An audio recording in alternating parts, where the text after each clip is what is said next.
మరి ధూమ్ధామ్ ఛానల్ ఇంక ఎన్ని సంవత్సరాలు పని చేస్తావు దుమ్దం ఛానల్ ఇక లైఫ్ లాంగ్ అయితే వాళ్ళ అద్దన దాకా చేస్తా. Life long? నమ్మకం ప్రాణం లెక్క తమ్మి, ఒక్కసారి పోతే మళ్ళా రాదు. ఇప్పుడైతే నాకు దేవుని దాన 2 పిల్లలు పుడితే 2 పిల్లలకి వెళ్ళి బాబు చనిపోయిండు, బతకలేదు.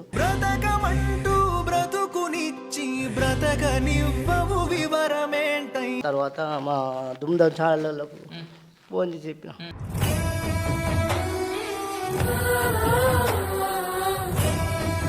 దాంట్లో పోతే ఆమె అన్నది అంటే ఏమైందంటే రక్త కణాలు తక్కువ అయినాయి, ఒక పాప ఎరుగుతలేదు, అయిపోయిందని చెప్పిరు.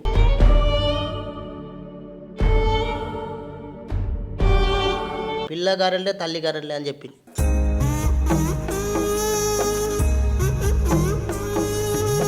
అంటే మంచిగా ఉన్నాడు కానీ ఇన్ఫెక్షన్ అయింది అది అన్నారు. ఈ సెడల్లోనే చనిపోయింది బాబు. బాబు చనిపోయింది కానీ మంచిగా చనిపోయింది, బాగా ఏడిచిన. నిన్న నవ్విన నవ్వుల వెనుక ఇంత